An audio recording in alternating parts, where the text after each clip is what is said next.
နတ်တွေကလူတွေရဲ့လူလောကကိုအမှန်တမ်းစိတ်ဝင်စားတယ်ကိုယ်နဲ့မပတ်သက်ဘူးလို့ထင်နေကြတော့လည်းပဲနတ်တွေကလူတွေနဲ့အလွန်ပတ်သက်မှုရှိတယ်ဘာဖြစ်လို့လဲဆိုတော့လူပြည်မှာကုသိုလ်ကောင်းမှုလုပ်ပြီးနတ်ပြည်ရောက်သွားကြတာဆိုတော့လူလောကအရေးကိုနတ်တွေကပိုစိတ်ဝင်စားတယ်လို့ပြောလူပြည်ကစီးပွားရှာလို့ကောင်းတယ်ဘာပြည်ကလူတွေတော့ထိုင်းတို့ဒီနာသွားရှာနေကြစီးပွားနတ်တွေကတော့လူပြည်ကိုစီးပွားရှာကြလူပြည်ကစီးပွားရှာလို့အောင်မြင်သွားတဲ့နတ်တွေဟာနတ်ပြည်မှာဘုဒ္ဓကိုကြီးပြီးတော့ချမ်းသာသာနေသွားကြစီးပွားရေးအောင်မြင်တဲ့ပုဂ္ဂိုလ်တွေအရောက်သွားဆက်ဆက်မှုတွေကရှိတယ်တနေရာထဲမှာတမွားတွေမြဲနေကြတာမဟုတ်ဘူးနတ်တွေနဲ့လူတွေနဲ့ဆက်ဆက်မှုဆိုတာအလုံးကိုများတယ်မြတ်စွာဘုရားဟောတဲ့ထိုးသာရကတွေထဲမှာလည်းနတ်တွေအကြောင်းကိုထဲဟောတယ်ကိုရောက်တဲ့နေရာမှာတဲ့ကုသိုလ်ကောင်းမှုလုပ်ပြီးနတ်တွေကိုမေတ္တာပို့ပါအမြဝေပါအမြဝေပါနေရာအသစ်နေတိုင်းမြတ်စွာဘုရားအဲ့ဒီနေရာအသစ်ရောက်လာပြီဆိုရင်ကုသိုလ်ကောင်းမှုလုပ်ပြီးနတ်တွေကိုမြဝေပါတဲ့လူတွေလည်းမြဝေကြတာပဲသို့တော့ကိုမြဝေတာကိုသိတဲ့လူကကိုမိတ်ဆွေတွေအနိပါပဲရှိနည်းနည်းပဲရှိနော်ကိုမြဝေတာကိုစောင့်စားမျှော်လင့်နေတာကတော့နတ်တွေပဲကုသိုလ်ကောင်းမှုလုပ်ပြီးတော့နတ်တွေကစောင့်စားမျှော်လင့်ဒါလူတွေကမသိဘူးနတ်နဲ့လူနဲ့ဘယ်လောက်ထိအောင်ပတ်သက်နေတုံးဆိုအဲ့ဆိုဘုရားလက်ထက်တုန်းကကင်းကမြေကမ်းခြေမှာပါတလိဆိုတဲ့ရွာကို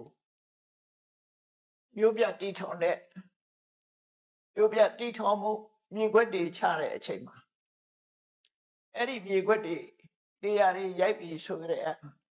နတ်တွေကနေရာဥပုပ်ပြီးတယ်နတ်တွေကရင်လာပြီးနေရာဥတယ်တဲ့အဲ့လူတွေမသိဘူးဘယ်သူကသိတော့ဆိုမြတ်စွာဘုရားဒေဝစကုနဲ့ကြီးတဲ့အခါသိတာကောင်းမေးဆိုတဲ့နေရာကိုတကူကြီးတဲ့နတ်ကယူထားတယ်သူစင်တန်းနဲ့သူပဲအဲ့တကူကြီးဆုံးနတ်ရှူတဲ့နေရာကိုမြို့ပြပလန်ချတဲ့ပုဂ္ဂိုလ်တွေကဘုရင်နန်းတော်အဖြစ်ဆောက်ဖို့စိတ်ဝင်စားတယ်အဲ့ဒီစိတ်ဝင်စားတဲ့နေရာဒီနတ်တွေကတကူကြီးဆုံးနတ်ကယူထားတဲ့နေရာပဲဖြစ်တယ်အဲ့တော့တကူကြီးဆုံးပုဂ္ဂိုလ်နေရာကိုတကူကြီးဆုံးနတ်ကနေသူ့အဆင့်နဲ့သူနေကြတယ်ဆိုတဲ့အဲ့ဒါပါတလိဆိုတဲ့ရွာကြီးကိုမြို့တီတုန်းကမြတ်စွာဘုရားကလောကကြီးကိုကြည့်လိုက်တဲ့အခါဒေဝစကုထဲမှာဟာပါတလိမြို့ကလည်းလူတွေကအကွက်ရိုက်တယ်လို့ထင်တာနတ်တွေကလည်းနေရာတွေယူထားလိုက်ကြတာပါလားကြည့်လိုက်တ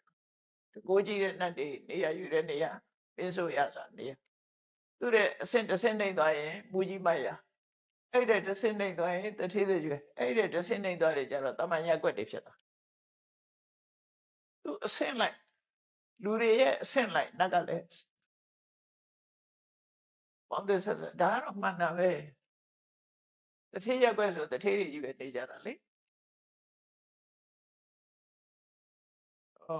သူဆင်းလိုက်သူနေကြတယ်ဆိုတာတော့ဝါကြပါဝါကြဆန္ဒပြီးဆင်းမြင့်တဲ့လူတွေနေရ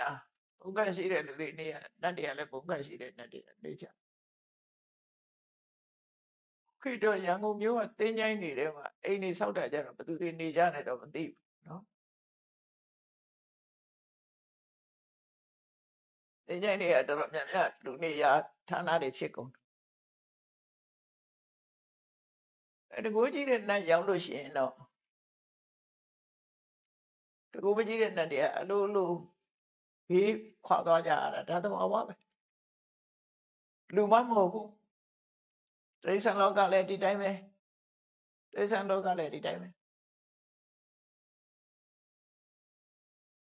တကူကြီးတဲ့နတ်ရောက်လာရင်တော့ခုနကအဆိုးသွမ်းနေရဘေးရောက်သွားတာမရတခုပြောမယ်ဆိုရင်စကိုင်းမှာဘုန်းကြီးတို့ကြောင်းတောင်းလေးတနေရာကအဲ့ဒီကသွားရင်ကြက်သိမ်းထားတယ်ဘာကြောင့်လို့မသိ အားလုံးကလည်းညနေဆိုမသွားရကြဘူးအဲ့နေရာရောက်တိုင်းစိတ်ကတစ်မျိုးဖြစ်တယ်အဲ့ဒီနေရာကိုဘောဓိပင်နဲ့ဆိုင်လိုက်ရောအကျသိမ်းထားတာတွေလည်းပျောက်သွားတယ်တော့နေဝီယောဂီလည်းခုနအဲ့နေရာရောက်လို့စိတ်ထဲမသားမရမကြည့်မလဲဆိုတာလည်းမဖြစ်တော့ဒါတကယ်ပဲမြင်တော့မမြင်အောင်မြင်တော့မမြင်အောင်ဘာမှမမြင်အောင်ဒါပေမဲ့လို့ပြောင်းလဲမှုတွေရှိတယ်စိတ်ခံစားမှုမှာပြောင်းလဲမှုတွေရှိသွားတယ်အဲ့တော့စဉ်းစားပြီးတော့ကြည့်ရတာတော့မြတ်စွာဘုရားရဲ့ဘောဓိပင်စိုက်လိုက်တဲ့အခါမှာဘောဓိပင်ဆောင်းတဲ့တကိုးကြီးတဲ့နတ်ရောက်လာပုံရတယ်ရလာတဲ့အခါအဆိုးအသွမ်းတွေကပေးဖယ်သွားကြမရှိတော့အဖို့စိတ်ကြည့်တယ်အဲ့တော့တင်းနေနေမှာလည်းပဲမျိုးပြတီထောင်လိုက်လို့တကိုးကြီးတဲ့ပုဂ္ဂိုလ်တွေရောက်လာလို့ရှိရင်တော့ခုနကိုမရှိတဲ့ဆိုးကန်းတဲ့နတ်တွေပါတွေကပေးရောက်သွားဖြစ်ဒီလိုလည်းဖြစ်နိုင်ပါဖြစ်နိုင်တော့မြတ်စွာဘုရားကိုယ်တိုင်ကတတိပုတ်မျိုးကြီးတည်တဲ့အခါမှာနတ်တွေနဲ့များတိုင်ပင်ပြီးတည်ထားသလားလို့ထင်ရလောက်အောင်ပြုတ်ခွက်ရာခွက်တွေချထားပုံမှာလူတွေနေရာဥရမဟုတ်ဘဲနဲ့နတ်တွေကပါနေရာဥနေတာကိုမြတ်စွာဘုရားမြင်ရပြင်တို့ရှမ်းနန္ဒာကိုမိတ်ဒီပါဠိပုတ်မျိုးကြီးကိုဘသူတွေလဲတဲနေတာဆိုသူနိဒနဲ့ဝတ္တကာရမတ်ကြီးတို့ပါဗျာအေးတောင်ရိန်သာနတ်တွေနဲ့တိုင်ပင်ပြီးတော့များတဲသလားလို့အောင်မရတော့အောင်သူတို့မျိုးခွက်အကွက်ချစီမံထားတာဟာနတ်တွေကပါဝင်ပတ်သက်နေတယ်မြတ်စွာဘုရားဟောခဲ့ဦးတယ်အဲ့ဒါကြောင့်မလို့မြတ်စွာဘုရားနေရာအသစ်နေပြီဆိုလို့ရှိရင်ကုသကောင်းမှုလုပ်ပြီးနတ်တွေကိုမျှဝေပါတဲ့အမျှဝေလို့ရှိရင်နတ်တွေရဲ့မေတ္တာကိုရမယ်။အမှန်လေလူတော်မှဖိတ်ကြွေးလိုက်လို့ရှိရင်မေတ္တာရောက်သွားတာ။တရိစ္ဆာန်ကြပိုသိတာလေ။အဲ့တဲ့ခွေတောင်ကြွေးလို့ရှိရင်လေကိုမြင်အမီးနဲ့တရိစ္ဆာန်သိတယ်။အဲ့တော့နတ်တွေလည်းအခုလိုဖိတ်ပြီးတော့အမြတ်တမ်းပေးဝေလိုက်တဲ့အခါမှာသူတို့ကျင့်တဲ့မေတ္တာရောက်တယ်။သူတို့မေတ္တာရောက်လို့သူတို့ကဆောင်းလျှောက်ပြီးဆိုလို့ရှိရင်အဲ့ဒီပုဂ္ဂိုလ်ဟာအကောင်းမဲ့ကြုံရတယ်မကောင်းတာမကြုံဘူးပြေလို့ကဆိုမကြုံတော့ဘူးလို့သူဆိုတယ်ဒါမြတ်စွာဘုရားဟောတဲ့ဒေသနာတစ်ပုဒ်မှာပါတယ်အဲ့တော့ဒီမင်္ဂလာတုတ်ဟောတော့ကလည်းနတ်တွေအများကြီးပဲဘလို့များတော့ဆိုတာကိုအရေးအတွက်နဲ့ပြောမယ်ဆိုရင်တော့ခရီးပေါင်းမြောင်ရတော့လို့ပြောဓမ္မစကြာတရားဟောတော့ကလည်းနတ်တွေခရီးပေါင်းနတ်အသင်ချေတဲ့ပြမ18ကလေးတဲ့ကျွတ်တန်းဝင်တာတယ်မယ်နော်အခုလေမင်္ဂလာတုတ်ဟောတော့ကစကြဝဠာတောင်းကနေပြီးတော့နတ်တွေရောက်လာကြအဲ့တော့နေရာမရှိတော့သူတို့ဘလောက်ထိအောင်ခန္ဓာကိုယ်ကျုပ်ပြီးတော့နေကြတော့ဆိုအဖျားလေးနဲ့ထောက်လောက်တဲ့နေရာလေးစဉ်းစားကြည့်ပေါ့ကိုယ့်ကိုထောက်ကြည့်အဖျားကလေးထောက်ကြည့်အဖျားကလေးလောက်ပဲထောက်လောက်တဲ့နေရာချင်းချင်းလေးမှာတဲ့20ယောက်20 30 40တို့စုပြီးနေကြတယ်သူတို့ဘုံမှာတော့ချောင်းချောင်းချီးပဲဒီမှာတော့အဖျားလေးချလောက်တဲ့နေရာလေးလောက်အဲ့လောက်ထိမှနတ်တွေဟာ10ဦး20ဦး40အဲ့လိုနေကြတာတဲ့ချင်းချင်းကြက်ကြက်လည်းမဖြစ်ဘူးတဲ့ဘုရားတရားနာကျင်တို့သူတို့နတ်ပေါင်းများစွာစုဝေးရောက်ရှိလာတဲ့တရားပွဲတွေကိုအထက်ကရာမှာမှတ်တမ်းတင်ထားတာဘာတွေတော့ဆိုမဟာသမယတုတ်ဟောတော့ကလည်းနတ်ပိဋကနတ်ပြမပိဋကလွန်များတယ်တော့ဘင်္ဂလားတုတ်ဟောတော့ကလည်းနတ်ပြမပိဋကအလွန်များတယ်ရှင်သာရိပုတ္တရာဟောတဲ့သမစိတ်တသုတ်တံဆိုတာရှိတယ်အဲ့တုတ်ဟောတော့ကလည်းနတ်တွေအများကြီးပဲလာကြတယ်ရာဟုလောဝါဒရှင်ရာဟုလာကိုရဟန္တာဖြစ်မဲ့အချိန်မှာရာဟုလောဝါဒသုတ်တံဆိုတာရှိတယ်ရဟန္တာဖြစ်မဲ့နေ့မြတ်စွာဘုရားဟောတဲ့ရာဟုလောဝါဒသုတ်တံဟောတော့လေနတ်တွေလာကြတာအများကြီးနတ်ပိဋကပိုများတယ်နောက်အခုဒီပရဘဝသုတ်တံကိုဟောတဲ့အခါမှာလည်းပဲနတ်တွေအများကြီးလာကြတယ်အလုံးပေါင်းလိုက်တဲ့အခါမဟာသမယသုတ်ရဲ့မင်္ဂလာသုတ်ရဲ့ သမစိတ်ဓာတ်3ရဲ့ရာဟုလောဝါဒ3ရဲ့ဓမ္မစကြာရဲ့နော်ပရဘဝ3ရဲ့ဒီ6တုတ်ခေါ်တဲ့အချိန်ဟာနတ်တွေရဲ့အရေးအတွက်ဟာအသင်္ချေမရေမတွက်နဲ့တော့များတယ်အဲ့တော့လောကလူတွေကတရားပွဲတစ်ပွဲဆိုလို့ရှိရင်ဟိုတမန်တရားပွဲတစ်ပွဲကျင်းပရင်ထောင်ကနန်းဆိုတာတော့အများဆုံးတောင်းကနန်းဆိုတာတော့လောင်းအောင်ကြုံပေါ့နော်နေရာတိုင်းမှာမရှိဘူးအခု online ကြတာနည်းနည်းပိုကောင်းပို့လာလိမ့်မယ်ကိုယ်ကကိုနာရတယ်ဆိုတော့ online မှာတော့ဒီလိုများရင်များလာတော့ဆရာရှိတယ်ပေါ့နော် live လွှင့်ပြီးနားရဲပြိတ္တပူများတော့ဆရာရှိတယ်အဲ့လိုမဟုတ်ဘဲနဲ့ရက်ွက်ထဲမှာဟောတဲ့တရားဝဲတွေပါလေဆိုလို့ရှိရင်တော့မများနိုင်အဲ့ဒါလူကြီးအတွက်နတ်ကြီးအတွက်ကတော့ကိုမသိနိုင်လို့သို့တော့နတ်ဆိုတာတွေကသူတို့ကလူစိတ်ကိုလည်းသိနိုင်တယ်တကူလည်းရှိကြတယ်ဆိုတော့တရားဓမ္မကိုပြန်လို့ရတဲ့နတ်တွေကလည်းအများကြီးပဲတရားနာလို့နတ်ပြည်ရောက်နေတဲ့ပုဂ္ဂိုလ်တွေကလည်းအများကြီးဆိုတော့ဒီတရားကိုသူတို့ပြန်လို့နေကြအဲ့တော့တရားနာတဲ့ပိဋကကိုလူနဲ့သာပြောနေရတာနတ်တွေကလည်းလာနာခြင်းနာနေမှာပဲပြောလို့မရလူနဲ့နတ်နဲ့ဆက်ဆက်မှုရှိနေတယ်ဆိုတာဓမ္မစကြာကိုကြည့်လိုက်ရသော်ဗျာတရားဟောတဲ့အခါအန္တိပိဋကတွေလာတယ်ဒါပေမဲ့မြတ်စွာဘုရားတရားဟောတယ်ဆိုတာဘယ်သူကစကြော်ညာလိုက်တာတော့ဆိုဘုံမစွတ်တတရားစကြော်ဒါကြောင့်မို့ဘုံမာဒေဝတတ္တမနုဿဝေတုံမြတ်စွာဘုရားဓမ္မစကြာတရားဟောတယ်ဆိုတာကိုမြေကြီးဘဝနတ်တွေကအရင်ကျင်းညာလိုက်တာအဲ့ဒီတော့မှစတုမရိနတ်တွေကကြားတယ်စတုမရိနတ်တွေကအဲ့လိုသူတို့စပြီးသတင်းပေးတာအဲ့တော့နတ်ဆိုဆက်ဆက်မှုရှိတယ်လူတွေကကိုယ့်ကိုမဲ့ထားတဲ့နတ်တွေအသာထားပေါ့နာမည်မမဲ့ရတဲ့နတ်တွေလည်းအများကြီးပဲမာပြေမှာတော့38မင်းအတွင်း38မင်းအပြင်38မင်းဟိုနတ်စင်တရားကြတော့တရားတော်ပြောသေးတယ်အဲ့ဒီမှာနတ်ဆိုတာမျိုးကလူဘဝကကုသိုလ်ကောင်းမှုကြောင့်ဖြစ်သွားတဲ့ဘဝမျိုးတွေဆိုတော့လူနဲ့ဆက်ဆက်ပြီးတော့နေကြတယ်အဲ့တော့အခုဒီပရဘဝတုတ်ဟာလည်းပဲနတ်ပိဋကအများဆုံးလာရောက်လာတဲ့တုတ်တန်တစ်ခုဖြစ်တယ်ဒါပေမဲ့မင်္ဂလာတုတ်ဟောပြီးတော့နောက်တစ်ရက်မှာဒီပရဘဝတုတ်ကိုနတ်တွေကမေးလို့မင်္ဂလာတုတ်ကလည်းနတ်ကမေးလို့မြတ်စွာဘုရားဖြေတာအပေချိန်မှာဟောတာတော့ဆိုညသကောင်ကျော်မှာဟောတဲ့တရားတွေအခုဒီပရဘဝတုတ်ကလည်းညသကောင်ကျော်မှာဟောတာညသကောင်ကျော်ဆိုလူတွေအိတ်ကုန် KTV ရလူတွေလောက်ပဲကြံမှာပေါ့နော်အများစုတွေကအိတ်ကုန်ကြအဲ့တော့လူတွေတိတ်ဆိတ်သွားတဲ့အချိန်မှာနတ်တွေကအဲ့ဒီမှာဖျားစီရောက်လာကြဒီပရဘဝအကြောင်းကိုနားထောင်မြင်လို့နတ်ပိဋကကြီးကအရင်စူးဝေးလာပြီးတော့အဲ့ထက်ကတရားမင်းရဲ့တိုက်တွန်းချက်အရာနတ်သားတယောက်ကမြတ်စွာဘုရားကိုရှောက်မြတ်စွာဘုရားကိုရှောက်လို့ဒီမေခွန်းတွေကိုမြတ်စွာဘုရားဖြေတာအဲ့ဒီဖျားစီရှောက်တာမင်္ဂလာတုန်းကလည်းပဲဒီတိုင်းပဲနတ်သားကဘုရားကိုရှောက်တာပဲလောကမှာမင်္ဂလာအစစ်မှန်ဆိုတာဘယ်မှမသိဘူးမင်္ဂလာနဲ့ပတ်သက်ပြီးဆွေးနွေးပြီးလေ့လာနေကြတာအဖြေမထုတ်နိုင်ဘူးသူတစ်မျိုးငါတစ်မျိုးပြောနေကြတာမြတ်စွာဘုရားစီကအဖြေသိကြလို့12နှစ်ကြာအောင်ဆွေးနွေးတဲ့ပြဿနာမေးတာပဲလေမင်္ဂလာတုတ်တော်အဲ့မှာမြတ်စွာဘုရားမင်္ဂလာဆိုတာကိုပြောပြခဏအထိတောင်းဒီပြည့်မင်္ဂလာဝင်းနေတော့မှရှိသေးတယ်မှာပြင်မင်္ဂလာရှိလိုက်တာဆိုတာမင်း38ပြမင်္ဂလာပြောတာမဟုတ်ပဲနဲ့တခြားတွေကိုပြောနေကြတော့မှခဏအထိ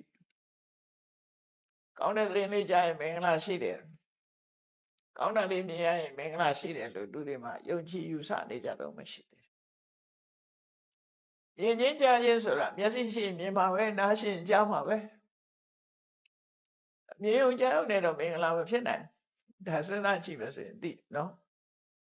မြင်တာကြားတာဆိုမျက်စိရှိတဲ့လူတွေမြင်မှာပဲမျက်စိရှိတဲ့နားရှိတဲ့လူတွေကြားမှာပဲအဲ့ဒီအမြင်ကြားလေးနဲ့မင်္ဂလာရှိတယ်ဆိုဘယ်လိုဖြစ်နိုင်မဖြစ်နိုင် မင်္ဂလာဆိုတော့ကြီးပွားတိုးတက်ခြင်းရဲ့အကြောင်းတရားမှာမင်္ဂလာအခုဒီပရဘောကကြတော့အဲ့ဒီမင်္ဂလာရဲ့ဆန့်ကျင်မဲ့ဆုပ်ယုပ်ပြက်ပြားခြင်းကြီးပွားတိုးတက်ခြင်းအကြောင်းကိုသိပြီးတဲ့အခါမှာဆုပ်ယုပ်ပျက်စီးခြင်းရဲ့အကြောင်းကိုလည်းသိဖို့လိုတယ်လောကမှာလူတွေဟာကြီးပွားတိုးတက်တဲ့လူရှိတယ်ဆုပ်ယုပ်ပျက်စီးသွားတဲ့လူရှိတယ်ဟုတ်အဲ့တော့ကြီးပွားတိုးတက်တဲ့လူတွေကဘာကြောင့်ကြီးပွားတိုးတက်ဆုပ်ယုပ်သွားတဲ့လူတွေကဘာကြောင့်ဆုပ်ယုပ်တာနတ်တွေကပိုသိချင်တာပေါ့လူတွေတဲ့ပိုသိချင်လူပြည်ကိုအခြေခံပြီးမှနတ်ပြည်ရောက်ကြတာဆိုတော့လူတံမိုးသိလူတံမိုးသိလို့ကိုဒေဝတတ္တဆိုတဲ့တော့မှကြားဝကြပါလိမ့်မယ်ဒီကနေ့နာသေတော့မယ်ဆိုလို့ရှိရင်သူ့ရဲ့ပုံရိပ်တွေကပြောင်းလဲလာနာအိုတယ်လို့မရှိဘူးနော်ပြီးတော့သူတို့ဝတ်တဲ့အဝါဟာလွှမ်းသွားတယ်လို့မရှိဘူးပုံမှန်အပြင်ဒါကအသက်ကြီးလေးပူချောလေးတယ်အဲ့ဒါအသက်ကြီးလေးပူချောလေးကနတ်လူထဲမှာတော့မရှိဘူးအသက်ကြီးလေးအိုမင်းလေးပဲနတ်တွေကြတော့အသက်ကြီးလေးပူချောလေးပို့ပြီးတကိုးတွေတက်လာလေလူတွေကြတော့အသက်ကြီးလေးပို့အိုလေးပို့အယုတ်ဆိုးလေးအဲ့တော့နတ်ဟာသေတော့မယ်ဆိုရင်ကတော့သူကအဲ့ရုပ်ရည်ညှိုးနှွမ်းသွားတယ်ပန်ထားတဲ့ပန်နေညှိုးနှွမ်းသွားတယ်ဝတ်ထားတဲ့ဝတ်တွေညစ်သွားတယ်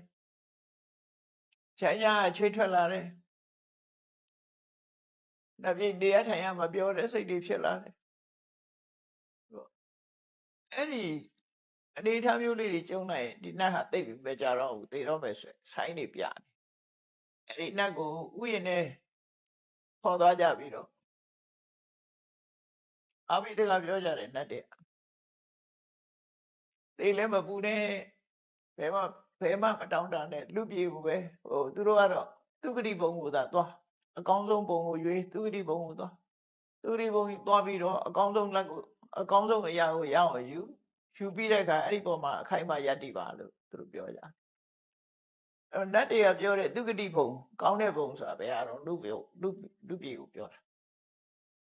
အကောင်းဆုံးအရာဆိုတာဘာတော့ယုံကြည်ချက်တရား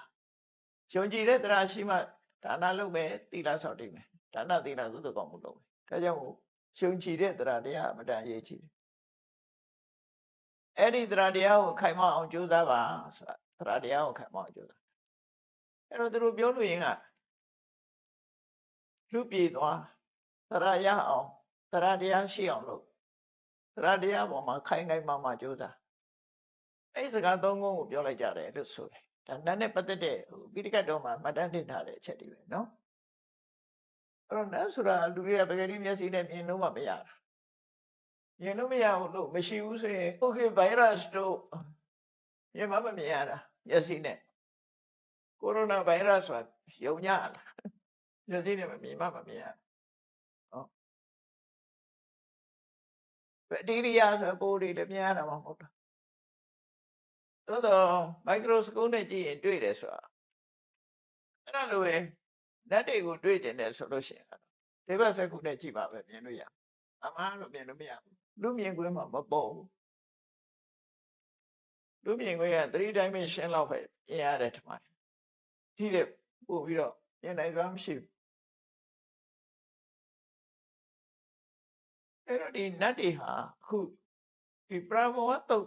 ဟောရမယ်ဆိုဆုရောက်လာကြတာကုန်သူတို့ကိုယ်တိုင်ကနာကျင်လို့လာတာ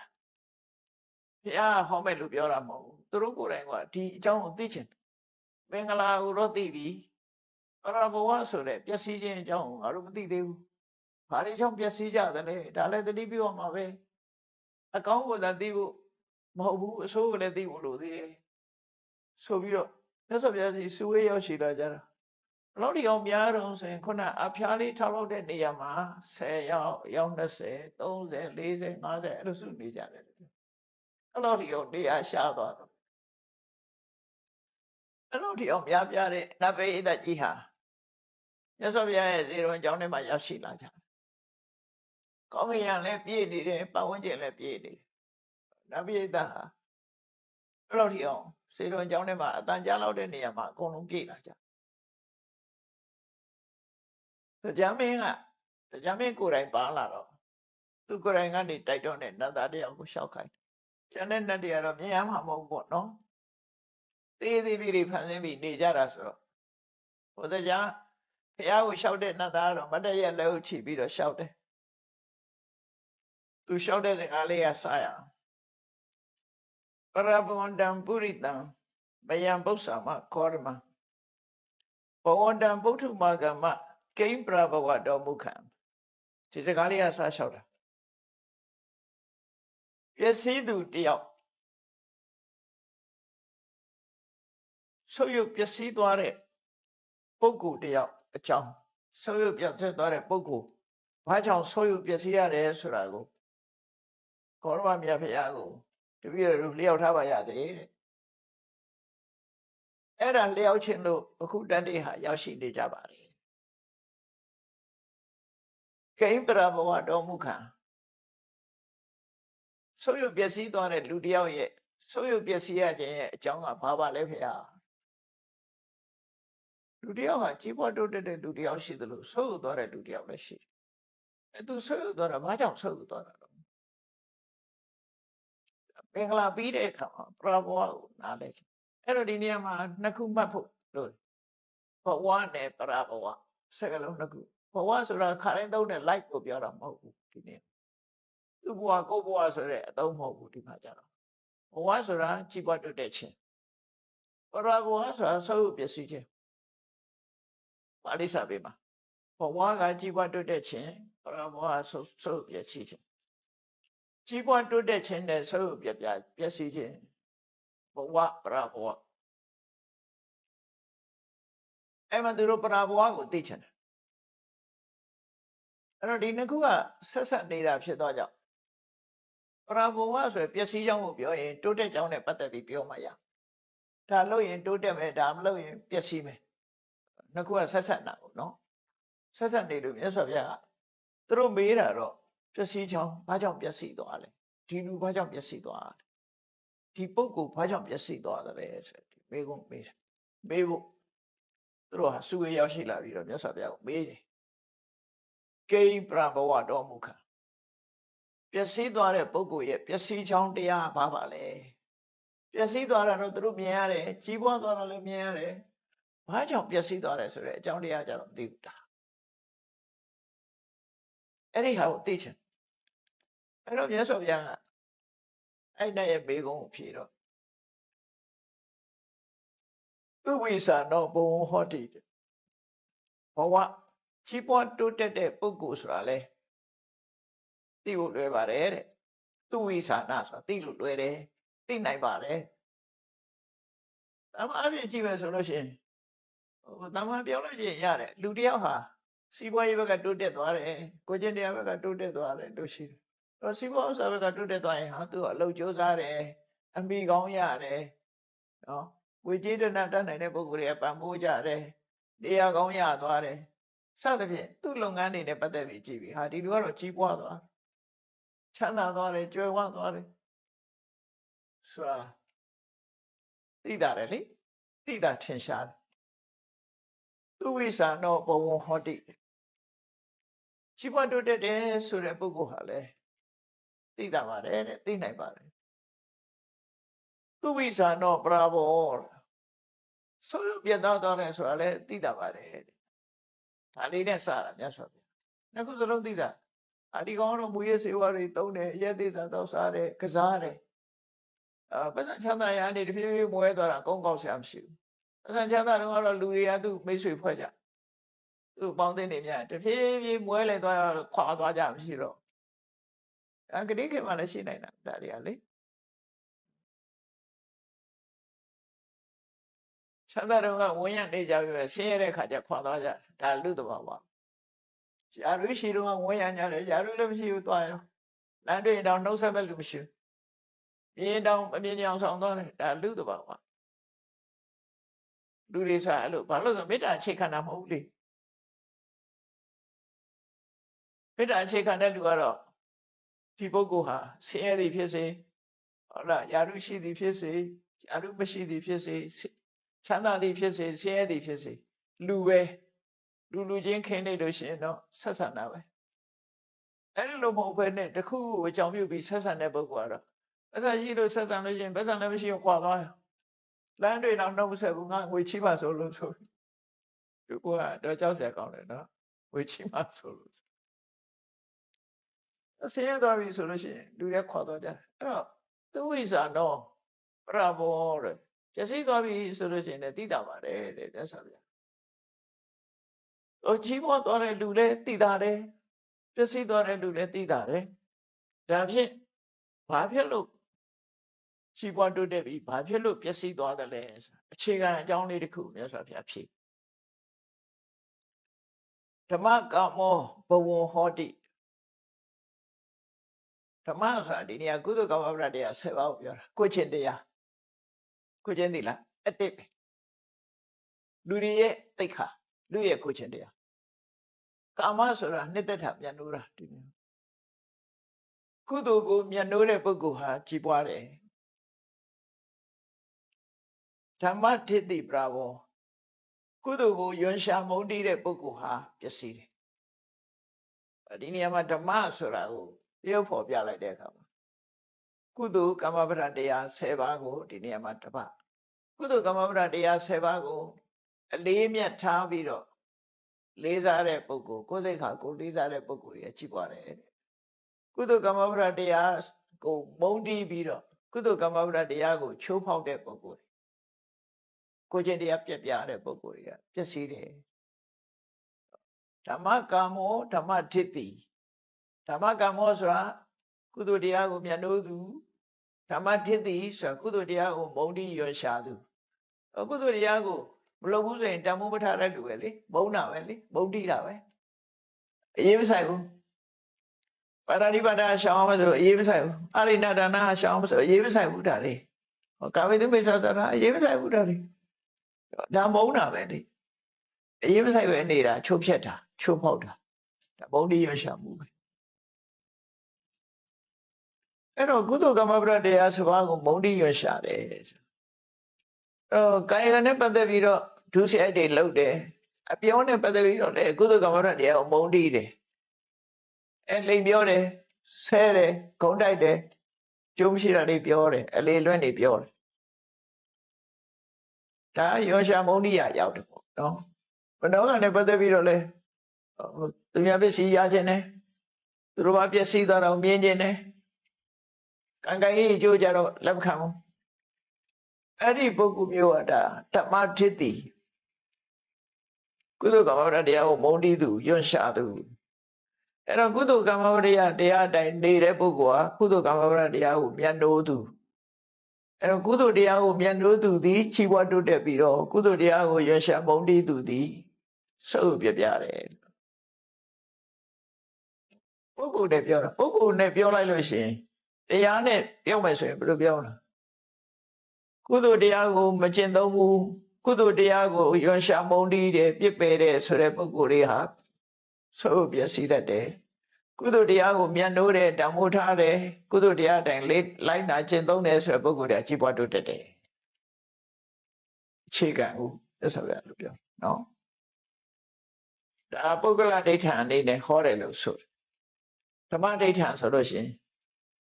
မြတ်နိုးခြင်းနဲ့မုန်းတီးခြင်းကုသိုလ်တရားကိုတန်ဖိုးထားခြင်းနဲ့ကုသိုလ်တရားပေါ်မှာမုန်းတီးခြင်းကုသိုလ်တရားကိုမုန်းတီးခြင်းစိတ်ဓာတ်နှစ်ခုမတူတာအဲ့ဒါပထမမေးခွန်းကိုမြတ်စွာဘုရားဖြေလိုက်တယ်ဓမ္မကာမောဘဝဟောတိကုသိုလ်ကိုမြတ်နိုးသူဟာကြီးပွားတယ်ဓမ္မတတိပရာဘောကုသိုလ်ကိုရွံရှာမုန်းတီးသူဟာကုသိုလ်ကိုမုန်းတီးသူဟာပျက်စီးတယ်အဲ့လိုပြောလိုက်တော့အဲ့ဒီနတ်ကသူကမေးရမယ့်တာဝန်ရှိတော့သူမေးခွန်းတစ်ခုပြေသွားတော့သူတလောင်းနဲ့မကျေနပ်သေးဘူးဆက်မေးဦးမှာတော့ဆက်မေးတော့ဒါအရှင်ဘုရားဖြေလို့အခြေခံကြကြတပြီးတော့မြတ်သိရပါပြီတဲ့ဒါကြောင့်ဒုတိယဘဂဝါပြုခိကိမ္ပရဝါတော့မုခံနောက်ဒုတိယအခုပထမချက်ကိုတော့သိရပြီကုသိုလ်ကိုမြတ်နိုးတဲ့ပုဂ္ဂိုလ်သည်ချီးပွားတယ်ဆိုတာသိရပြီကုသိုလ်ကိုမုန်းတီးတဲ့ပုဂ္ဂိုလ်ဟာ ပျက်စီးတယ်ဆိုတာသိရပြီဒီပထမအချက်ကိုသိရပြီဒုတိယအချက်ကိုမေးပြရစေအောင်နဲ့ဒုတိယပကဝါပြုခိဒုတိယအချက်ကိုမြတ်စွာဘုရားဖြေပါအောင်နဲ့ကိမ္ပရဘဝတော်မူခံဆိုရုပ်ပျက်စီးသွားတဲ့ပုဂ္ဂိုလ်ရဲ့ပျက်စီးခြင်းအကြောင်းကပါလဲဒုတိယအနေနဲ့ဘာကိုမှတ်သားရပါမလဲနောက်တစ်မျိုးဘာမှတ်သားရမလဲဆိုတော့ဗျာဒုတိယအချက်နဲ့တစ်ခါပြောတယ်အတန်တတ္တပိယဟောတိတန်တေနကုရုတေပိယခုနကတော့ဓ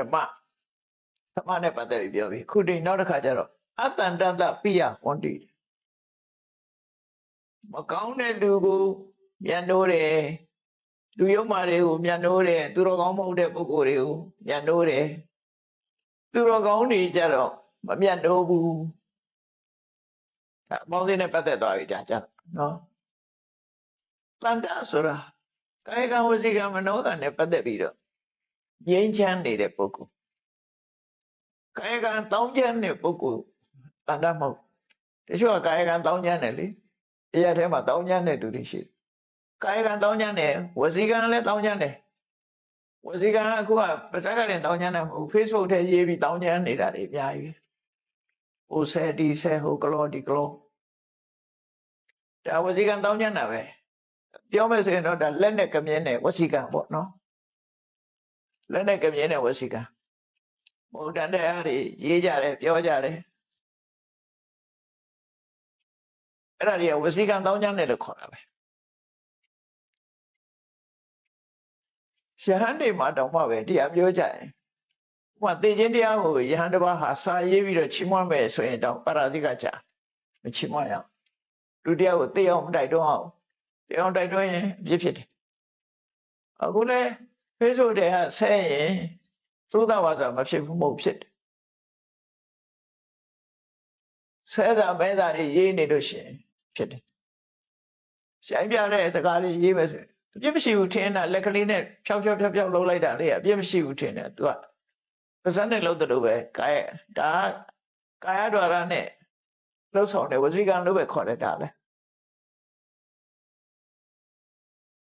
ကာယဒွါရနဲ့ကျူးလွန်လိုက်တယ်ဝစီကံအကုသိုလ်ပဲပါဇက်ကပြောမှမဟုတ်ဘူးဘာလို့ဆိုရင်ဘုဒ္ဓဝါဒလိမ့်နေပိတုနာဝါစာဂုံတိုက်တယ်သုဒ္ဓဝါစာဆဲရေးတယ်တပ္ပပလပအကျိုးမရှိလူတွေလွဲမှားတော့ပြောတယ်ဒါတွေကFacebook ထဲရေးလေဒါဝစီတုစရိုက်ပဲကားတော်ရနဲ့ဖော်ဆောင်တဲ့ဝစီတုစရိုက်ပါဇက်နဲ့ဖော်တာမဟုတ်ဘူးသူကကားတော်ရနဲ့ဖော်တာဖြစ်နေကြတော့ကားတော်ရမှာလည်းဝစီတုစရိုက်ဖြစ်တယ်လို့ဆိုတယ်အဲ့တော့အဲ့လိုကာယကံလည်းတောင်းကျမ်းတယ်ဝစီကံလည်းတောင်းကျမ်းတယ်မနောကံလည်းတောင်းကျမ်းတယ်ငြိမ်းချမ်းမှုမရှိတဲ့ပုဂ္ဂိုလ်တွေကိုအတ္တန္တလို့ခေါ်တယ်နော်တန္တဆိုတာငြိမ်းချမ်းမှုရှိတယ်ကာယကံလည်းငြိမ်းချမ်းတယ်ဘယ်သူမှဒုက္ခမပေးဘူးဝစီကံလည်းငြိမ်းချမ်းတယ်မဟုတ်တာတွေရေးတာပြောတာမလုပ်ဘူးမနောကံလည်းငြိမ်းချမ်းတယ်အဲ့ဒီပုဂ္ဂိုလ်တွေကိုတန္တကာယကံဝစီကံမနောကံတောင်းကျမ်းတဲ့ပုဂ္ဂိုလ်ကအတ္တန္တပမာလိုပြန်တော့အတ္တန္တဆိုတာသူယုံမှာတန္တဆိုတာသူတော်ကောင်းနဲ့သူယုံမှာလို့ဒီလိုခွဲတာဒီလိုပြန်လေးရှိကြတယ်နော်တန္တနဲ့အတ္တန္တ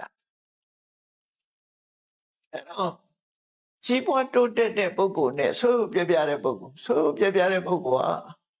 အတ္တန္တဖြစ်တဲ့ကာယကံဝစီကံနေကံတောင်းချမ်းတဲ့ပုဂ္ဂိုလ်တွေကို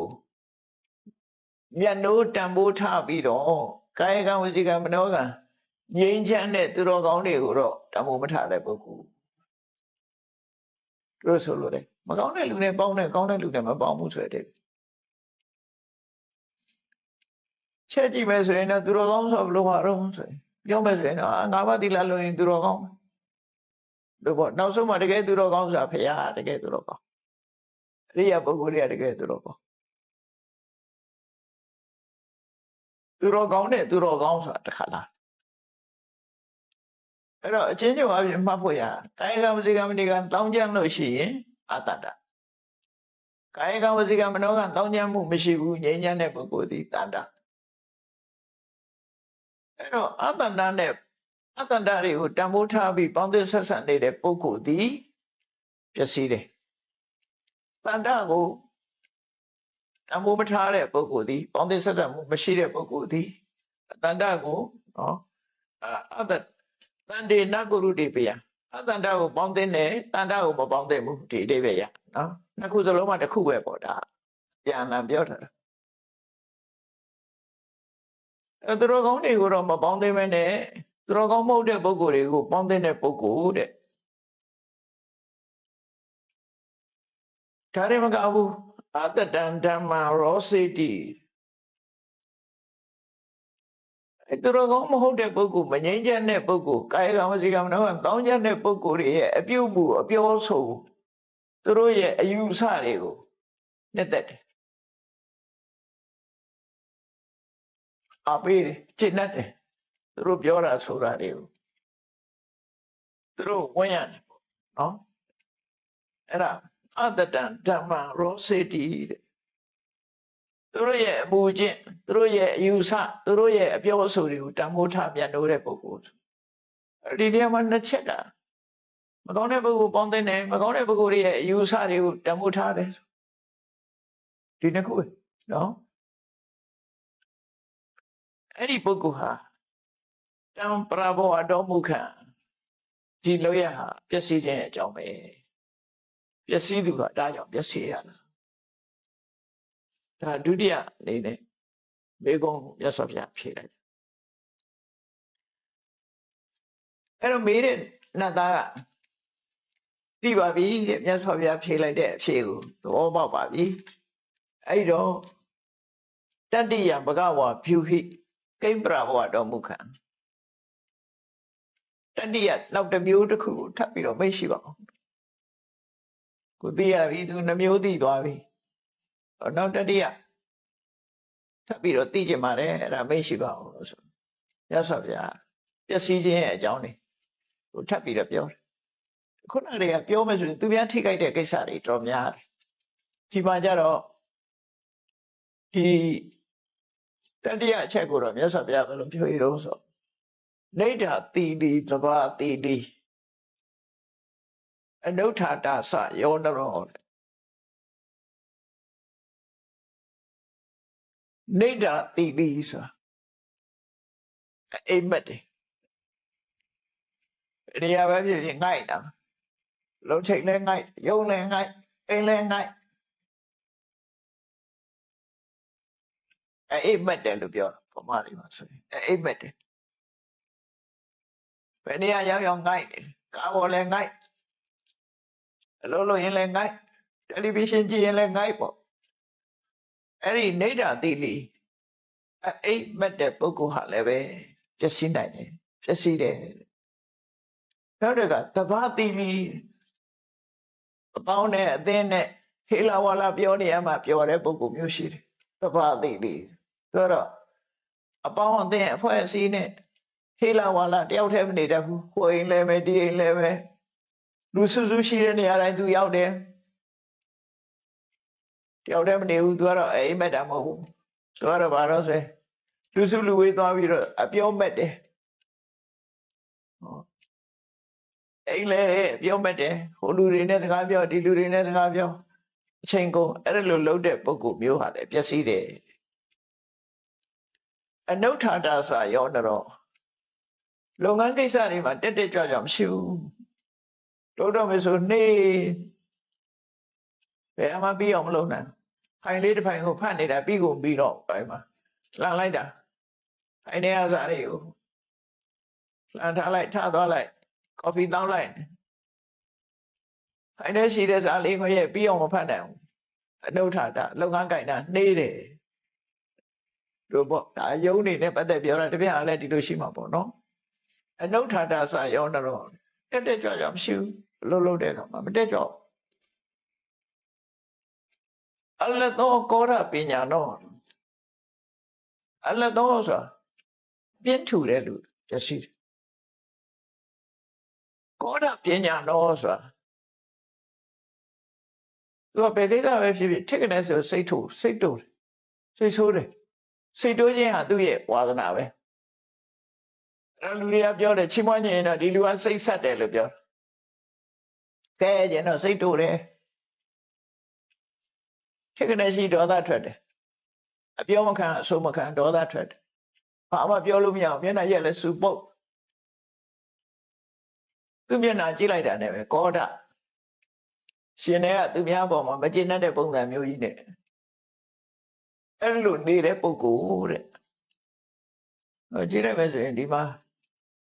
၅မျိုးပေါင်းပြီးတော့ဖြေတာနော်အိမ်မက်တယ်အပျော်ပါစကားတပြောပြောလောက်တာမက်တယ်လုံးလာဟိုတက်တက်ကြွကြွမရှိဘူးအပြင်းထူတယ်စိတ်တူတယ်အဲ့၅ခုအကောင်းကြီးပဲအရေးချင်းနေရတာအဲ့ဒီပုဂ္ဂိုလ်မျိုးဟာတံပရဘဝတော်မူခံဒီပုဂ္ဂိုလ်ပျက်စီးခြင်းရဲ့အကြောင်းပဲ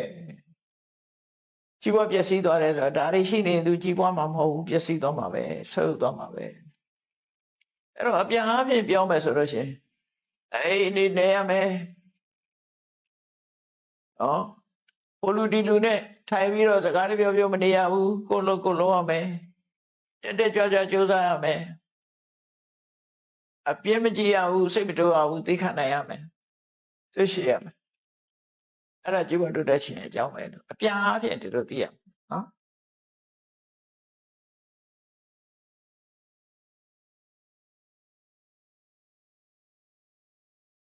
အဲ့တော့ပြင်းထူတယ်ဆိုတာ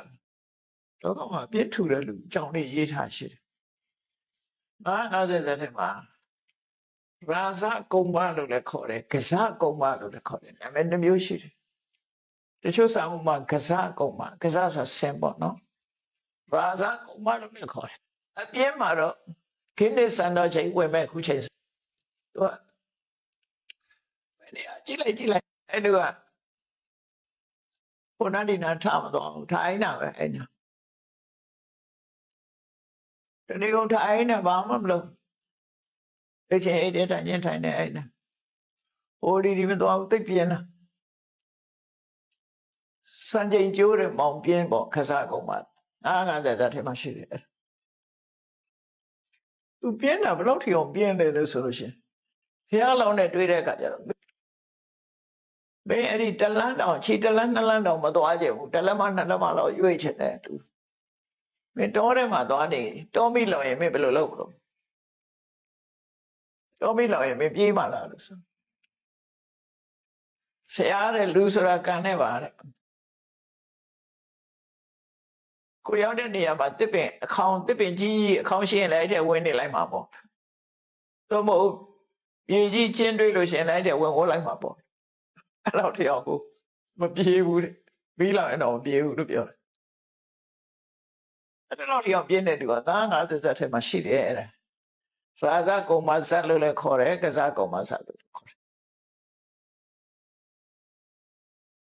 ခုခေတ်ချိန်စိတ်မှာတော့ဂင်းနဲ့စံတော့ချိန်တော့သူဝင်သွားမှာပဲသိကြတယ်အဲ့လောက်ပြင်းတဲ့သူခဏခေတ်များတော့ပြင်းတဲ့သူရှိအောင်မလားမသိဘူးအဲ့ဒါပြင်းထူတဲ့သူကအဲ့လောက်ကိုပြင်းထူတာတော့ဘယ်တော့ကြားဦးတယ်ဟိုမိဘတွေကပြောတာဗောလေကလေးပေါက်စားတော့ငပြင်းအကြောင်းနဲ့ငပြင်းငပြောသည်စမ်းမလားဆိုအခွန်တွေပေးပြီလားလို့မေးတယ်သူအခွန်တော့နှောမစားခြင်းဘူးသူများနှောပေးပါစားခြင်းငပြောသည်စမ်းမတော့အခွန်နှောပေးပြီလားမေးတယ်ငပြင်းနဲ့အဲ့လိုပြောရှိသေးတယ်နော်ဘယ်တော့ကြားဘူးလားပြောသည်ဆိုအခွန်နှောလို့အလွယ်ဆုံးဟာပဲအဲ့တော့အခွန်နှောပြီးမှသူကခွန်လေးကိုမနှောခြင်းဘူးပြင်းတာအဲ့လိုထိအောင်ပြင်းတယ်လို့ဆိုတယ်အဲ့တော့မြတ်စွာဘုရားဒီမှာ3ချက်အလုံးပေါင်းတော့5ချက်ပေးထားတယ်ပေါ့လေအိမ်မက်သူအပေါင်းအသင်းမက်သူတက်တက်ကြွကြွမရှိသူအပြင်းထူသူဒေါသကြီးသူအဲ့ဒီပုဂ္ဂိုလ်တွေအားတဲ့ជីវတုတ္တရှိမရှိဘူးဆုပ်ပြနိုင်တယ်လို့ခေါ်အဲ့တော့မေးတဲ့နတ်ကရှင်ဘုရားတဲ့ဒီမေခွန်းလည်းပဲရှင်းတတ်ပါပြီတဲ့နောက်တစ်မျိုးပြီးတော့မေးချင်ပါသေးတယ်စတုထံဘဂဝါပြုဟိကိပ္ပဘဝတော်မုခ နောက်လေးခုမြောက်အကြောင်းတရားကိုမေ့ရှိပါအောင်ဖြေပါအောင်နဲ့ဘာကြောင့်ဘယ်ဟာပျက်စီးခြင်းအကြောင်းဖြစ်ပါတယ်ပျက်စီးသူရဲ့အကြောင်းဖြစ်ပါတယ်မြတ်စွာဘုရားပြောင်းပြောင်းပြီးဖြေသွားတာလောကမှာကြုံတွေ့နိုင်တဲ့ဟာတွေဒါတွေအကုန်လုံးနော်ခုနကတော့ပထမဆုံးဖြေလိုက်တာတကယ်ကိုအရင်ကြတာကိုအရင်ဖြေလိုက်တာနော်တဖြည်းဖြည်းချင်းအခုကပို့ပြီးတော့လက်တွေ့ဘဝနဲ့ပို့ပြီးတော့နှိစက်တာလည်းအဖြေတွေဖြစ်လာနောက်လေးခုမြောက်မေးခွန်းကိုတော့သူဘာဖြေတော့ဆိုမြတ်စွာဘုရားဘာဖြေတော့ဆိုယောမတရံပိတရံဝါစိဏကံကတယောဖနံလူတိုင်းအမေဖေဆိုတာရှိတယ်အဲ့ဒီအမေဖေကလည်းအရွယ်ကြီးလာပြီ90 80 90ကိုအယုတ်ကိုမတန်နိုင်တဲ့အရွယ်မျိုးရောက်လာတာလူဆိုတာအသက်ကြီးလာလို့ရှိရင်တဖြည်းဖြည်းအင်အားတွေကျလာတယ်မလုံနိုင်တာမကိုင်နိုင်တာသူများအကူညီမှရတယ်အဲ့ဒီလိုအသက်အရွယ်ကြီးရင်ပြီးတော့ဒီအ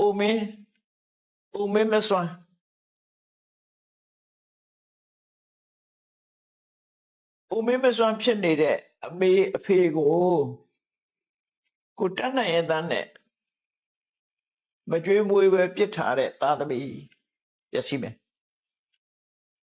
ခဏခေတ်မှာတော့တော်တော်တွေ့တရင်ကြလာနော်ဒါတွေတော့ကြောက်စရာကျွန်တော်ကနေမှကြားတယ်လမ်းကိုတော့ပြစ်ထားတယ်ဆိုခွာကြီးတယောက်ပြစ်ခါအဲ့ဒါလို့မင်းမစွမ်းတဲ့မိဘတွေကိုမပြုစုချင်ပဲကိုတတ်နိုင်တဲ့နဲ့မပြုစုပဲနေတဲ့သားသမီးဟာပျက်စီးနိုင်တယ်ပျက်စီးနိုင်တယ်ဆိုဒီဘဝတွေမှာကိုကအမေကိုမပြုစုတဲ့ပုဂ္ဂိုလ်ဟာကိုလည်းတနေ့ကျတော့ကြီးလာတဲ့အခါကျသူပြုစုမှလို့မရှိတော့အတုံးနဲ့ရတာအဲ့ဒါသေးချာပေါ့အဲ့ဒါနောက်ဘဝမကူအဲ့ဒီဟာကိုကအမေဖေကိုတရိုးတသေးပြုစုလာတဲ့ပုဂ္ဂိုလ်ကိုကြည့်ရင်လည်းပြုစုမဲ့လူတွေကိုဝိုင်းလဲနေမှာပဲအမေဖေကိုပြုစုခဲ့လို့သူ့ကိုလည်းပြုစုကြအမေဖေကိုပြစ်ထားတဲ့ပုဂ္ဂိုလ်ဟာကိုအမေဖေဖြစ်လာတဲ့အခါကိုပြစ်ထားဒါဘဝမကူဒီတိုင်းပဲဖြစ်တယ်ဒီဘဝမှာလည်းကြုံတွေ့ရတတ်တယ်အဲ့တော့မြတ်စွာဘုရားကမင်္ဂလာတုတ်ပါဆိုရင်မာတာပိတုဥပဋ္ဌာဏဆိုပြီးတော့ဟောတယ်မိဘကိုပြုစုဖို့အဲ့မှာမိဘအသက်ကြီးမှပြုစုဆိုတာမျိုးတော့မပါဘူးအခုဒီမှာကျတော့အသက်ငယ်သေးတဲ့မိဘကတော့သူလုံးနိုင်ကိုင်းနိုင်သေးတယ်နော်အသက်ကြီးပြီးတော့ခတယုပနာတယ်အရွယ်ကုန်းနေတဲ့မိဘအရွယ်လွန်သွားတဲ့မိဘ80 90အရွယ်ရောက်ပြီးတော့အရွယ်လွန်နေတဲ့မိဘမင်းမစွမ်းဖြစ်နေတဲ့မိဘကိုကတတ်နိုင်ပါရဲ့တန်းနဲ့ကျွေးမွေးဆောင်ရှောက်မှုမပြုတ်ဘူးဝတရားပြက်ကွက်တယ်ဆိုတဲ့သာသမီဟာပျက်စီးဆုံးရှုံးမှာပဲဒါကိုဖြေတယ်အဲ့ဒါဖြေလိုက်တော့ရှင်ဘုရားကျင့်တတ်ပါပြီတဲ့ပိစမံဘဂဝါပြုဟိကိမ္ပရဘဝတော်မူခံနောက်ထပ်၅ခုမြောက်အဖြေလေးကြားကြပါသေးတယ်ပေါ့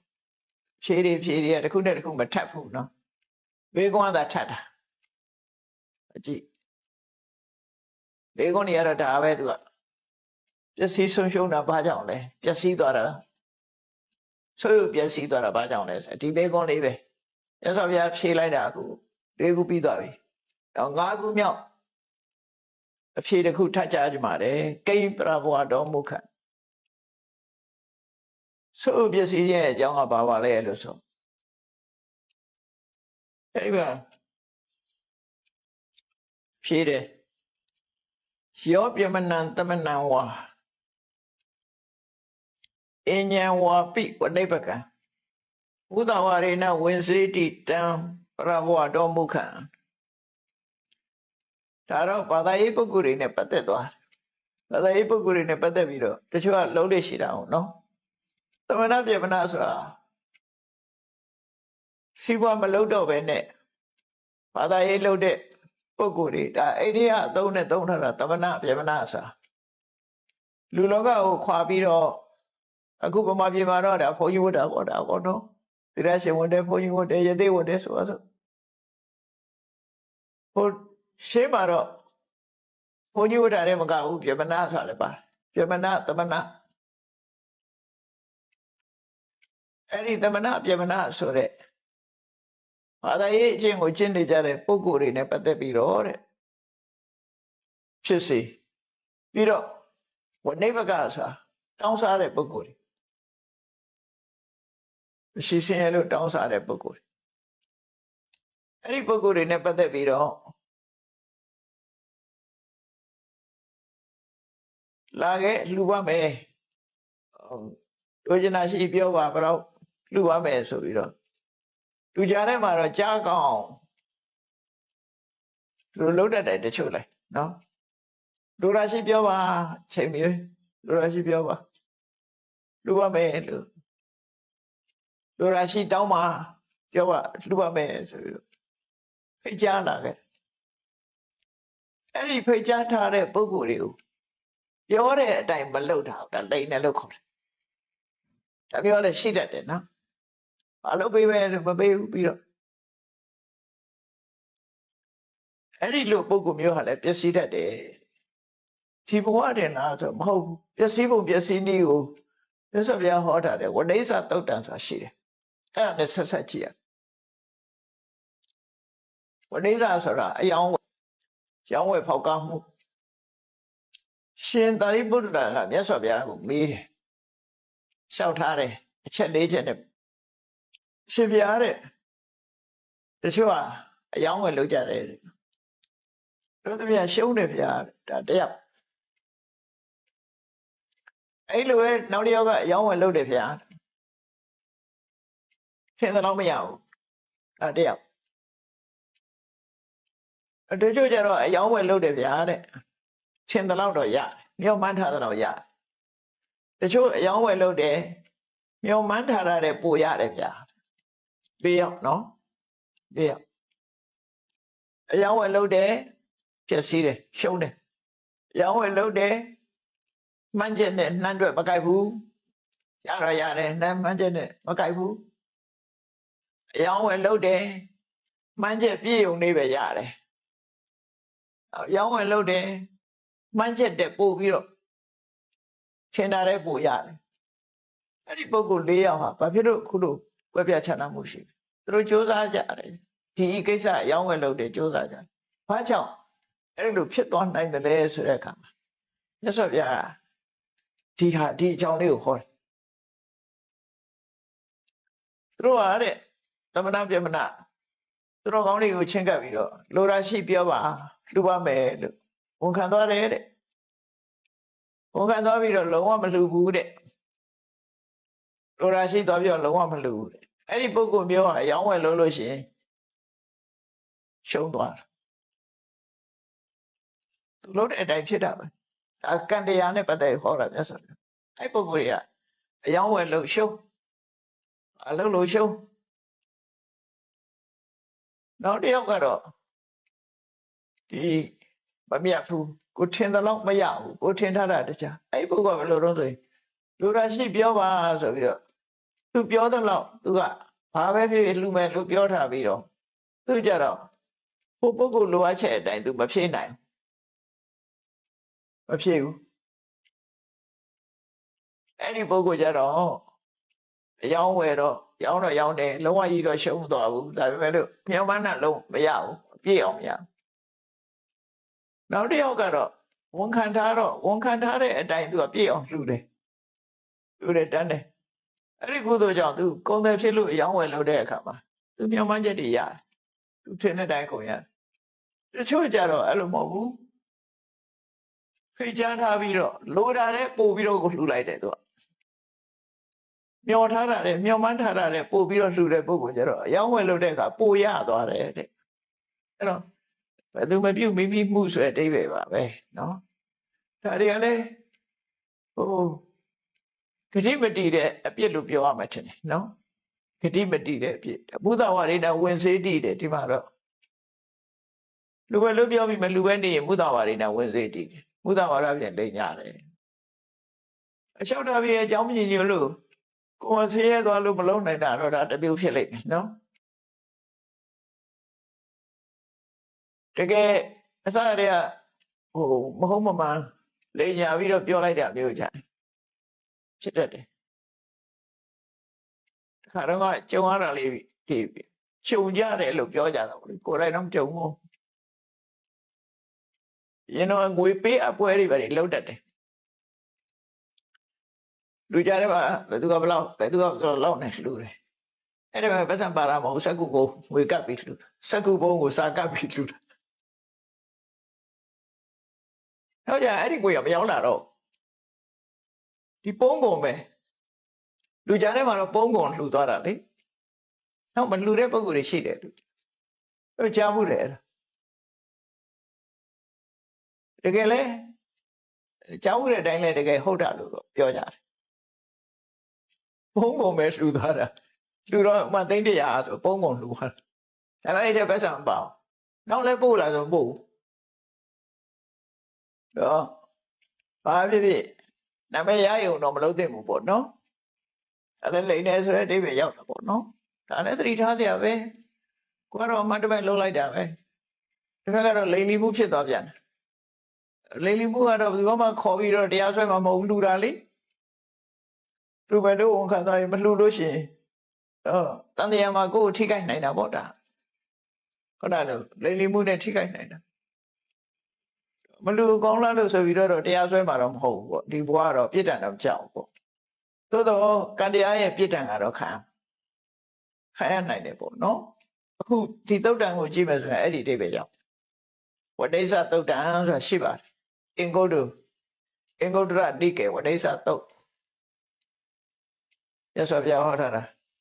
စာမျက်နှာ393ဒီမှာဟောထားရှိတယ်ဒါလည်းသတိထားစရာပေါ့နော်အကုသိုလ်အလုပ်တော့မဟုတ်ဘူးဒါပေမဲ့အကျိုးပေးတဲ့အခါမှာကောင်းကျိုးမရနိုင်တဲ့ဟာတွေပေါ့နော်အကုသိုလ်လုံးငရေကြီးသွားတာတော့မဟုတ်ဘူးအကုသိုလ်တော့မဟုတ်ဘူးအကုသိုလ်မဟုတ်ဘူးဆိုတာအပေကြအောင်ဖြစ်တဲ့သက်လိမ့်တာမျိုးမဟုတ်တော့မှလိမ့်တာတော့ကောင်းတော့မကောင်းပေါ့လေဂရိမတီးတဲ့သဘောမျိုးဖြစ်တာပေါ့နော်အကုသိုလ်ကြီးလို့လည်းပြောစရာမရှိဘူးသူပြောတဲ့အတိုင်းမလုပ်တာပဲရှိတယ်ဂရိမတီးတာပဲရှိတယ်ဟိုလိုအကုသိုလ်ကြီးလို့တော့ပြောလို့တော့မရသို့တော့အဲ့ဒါလေးကလည်းဒီစီးပွားရှာတဲ့အခါမှာလာပြီးအနှောက်အယှက်ဖြစ်တယ်ဆိုတော့ဒီသုတ်တံရဒါလက်ခံစီးပွားရှာတဲ့အခါမှာနှောက်ယှက်လာဖြစ်တယ်အဲ့တော့စီးပွားရှာတဲ့ပုဂ္ဂိုလ်တွေဒါမျိုးမကြုံအောင်လားဆိုကြုံရတာလေရှိတယ်လေအဲ့တော့ဘာဖြစ်ဖြစ်စင်ကြဲကြဲပွင့်လင်းလင်း transparency ပေါ့ခုခေတ်လို့ဆိုပွင့်လင်းမြင်သာမှုတွေနဲ့အလုပ်ထားအကောင်းဆုံးပဲပေါ့နော်အလုပ်အကောင်းဆုံးပဲအဲ့တော့ဒီနေ့ပရဘဝသုတ်တံကိုအခုမြတ်စွာဘုရားစီမေးတဲ့မေးခွန်းတွေကိုမြတ်စွာဘုရား၅မျိုးခုလိုခွဲခြားပြီးတော့ဖြည့်ဆိုထားတယ်နောက်အဲ့ဒီကျမှကြံတဲ့ဆက်ပြီးတော့ဖြည့်ရအောင်ဖြည့်တာကိုမှတ်သားရအောင်ဒီသုတ်တံကပင်္ဂလာသုတ်တော့ရှိတဲ့သုတ်တံတစ်ခုပဲပေါ့နော်အဲ့တော့တရားချက်ကသူတော်စင်ပြိဿပေါင်းတော့ရဘုရားဟောကြားတဲ့တရားများဟာအကြောင်းနဲ့အကျိုးနဲ့တိတိကျကျဟောကြားထားတာဖြစ်တော့ကြောင်းမိတို့ဘဝမှာအကျိုးလိုလာလို့ရှိရင်အကြောင်းတရားကိုစီးပူးအထောက်အောင်မှာဖြစ်တယ်။ကောင်းတဲ့အကြောင်းတွေလုံနိုင်မှကောင်းတဲ့အကျိုးဆိုတာရနိုင်တယ်။ကောင်းတဲ့အကြောင်းတွေကိုမလုံနိုင်ဘူးဆိုလို့ရှိရင်ကောင်းကျိုးဟာပြည့်ပြည့်ဝဝရမှာမဟုတ်ဘူး။ဆိုးတဲ့အကြောင်းလို့ရင်ဆိုးကျိုးတွေရနိုင်တယ်ဆိုတာအကြောင်းနဲ့အကျိုးကောင်းတဲ့ဆိုးခွဲခြားသိမြင်ပြီးတော့ကိုယ့်ဘဝကိုယ်ပဲပြင်ရမှာဆိုတာကိုယ်စီသဘောပေါက်ပြီးကြိုးစားအထောက်နိုင်ကြပါစေကုန်သတည်း